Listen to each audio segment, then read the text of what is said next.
கேரளாவில் மக்களவைத் தேர்தல் வாக்குப்பதிவு விறுவிறுப்பாக நடைபெற்று வரும் நிலையில் அம்மாநில முதலமைச்சர் பினராயி விஜயன் கண்ணூர் வாக்குச்சாவடியில் வாக்களித்தார்.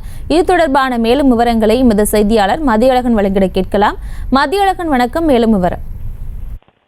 மக்களவைத் தேர்தலுக்கான இரண்டாம் கட்ட வாக்குப்பதிவு கேரளா, கர்நாடகா, மத்திய பிரதேசம், உத்தரப்பிரதேசம் உள்ளிட்ட மாநிலங்களில் காலை 7 மணிக்கு தொடங்கி நடைபெற்று வருகிறது. கேரளாவை பொறுத்த வரைக்கும் அங்கு இருக்கக்கூடிய 20 மக்களவை தொகுதிகளுக்கும் ஒரே கட்டமாக இன்றைய தினம் தேர்தல் நடைபெறுகிறது. இந்த நிலையில் அம்மாநில முதலமைச்சரான பினராயி விஜயன் கண்ணூரில் இருக்கக்கூடிய வாக்குச்சாவடியில் தனது வாக்கினை செலுத்தினார். குடும்பத்தினருடன் வந்த பினராயி விஜயன் தனது ஜனநாயக கடமையை ஆற்றியிருக்கிறார்.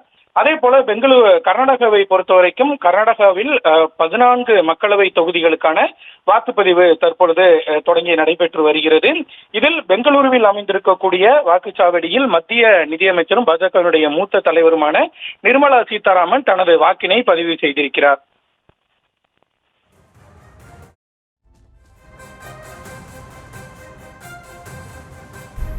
விவரங்களுக்கு நன்றி மதியழகன்.